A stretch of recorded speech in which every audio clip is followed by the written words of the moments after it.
లోకంలో తండ్రులు కూడా అంతే. ఎందుకో కానీ మరి ఆడపిల్ల మీద ఎక్కువ ప్రేమ ఉంటుంది. బహుశా కొడుకు దగ్గరికి నేను ఎప్పుడైనా వెళ్ళగలను, కొడుకు నా దగ్గరికి ఎప్పుడైనా వస్తాడు, కానీ కూతురు దగ్గరికి వెళ్ళి నాళ్ళు ఉండలేను కదా. అలాగే కూతుర్ని పిలుచుకుని నా దగ్గర ఎక్కువ నాళ్ళు ఉంచుకోలేను కదా అనో ఏమిటో, ఆ పరిమితి ఉంది అనో ఏమిటో, మరి ఆ కూతురి మీద తండ్రికి చాలా ప్రేమ ఉంటుంది పైకి కక్కడకని.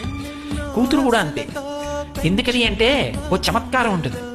ఏదో ఇంట్లో ఫంక్షన్ అయిందనుకోండి, ఆ వచ్చిన బహుమానాలు ఉంటాయి, అన్నయ్య చెల్లి కలిసి అట్టపెట్లన్నీ విప్పి చూసుకుంటున్నారు అనుకోండి, అన్నయ్య పరాచకం అంటాడు.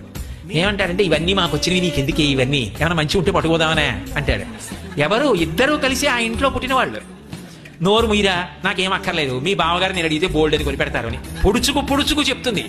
ఎన్ని మాటలు చెప్తుందో నాన్నగారండి, అన్నయ్య అలా అంటాడు, ఈ పెట్లు కానీ నేను ఇప్పుడు ఇప్పానంటే అంటుంది. అది బాధ.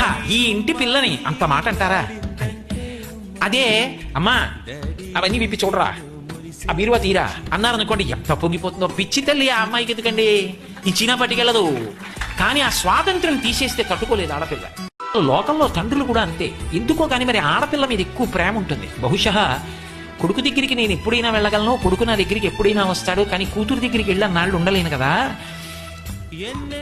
అలాగే కూతుర్ని పిలుచుకుని నా దగ్గర ఎక్కువ నాళ్ళు ఉంచుకోలేను కదా అనో ఏమిటో, ఆ పరిమితి ఉంది అనో ఏమిటో, మరి ఆ కూతురి మీద తండ్రికి చాలా ప్రేమ ఉంటుంది పైకి కక్కడకని.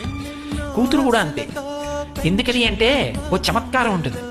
ఏదో ఇంట్లో ఫంక్షన్ అయిందనుకోండి, ఆ వచ్చిన బహుమానాలు ఉంటాయి, అన్నయ్య చెల్లి కలిసి అట్టపెట్లన్నీ విప్పి చూసుకుంటున్నారు అనుకోండి, అన్నయ్య పరాచకం అంటాడు. ఏమంటాడంటే ఇవన్నీ మాకు వచ్చినవి, నీకెందుకే ఇవన్నీ, ఏమైనా మంచి ఉంటే పట్టుకోదామనే అంటాడు. ఎవరు? ఇద్దరూ కలిసి ఆ ఇంట్లో పుట్టిన వాళ్ళు. నోరు ముయ్యరా, నాకేం అక్కర్లేదు, మీ బావగారు నేను అడిగితే బోల్డ్ అని కొని పెడతారు అని పొడుచుకు చెప్తుంది. ఎన్ని మాటలు చెప్తుందో నాన్నగారండి, అన్నయ్య అలా అంటాడు, ఈ పెట్లు కానీ నేను ఇప్పుడు ఇప్పానంటే అంటుంది. అది బాధ. ఈ ఇంటి పిల్లని అంత మాట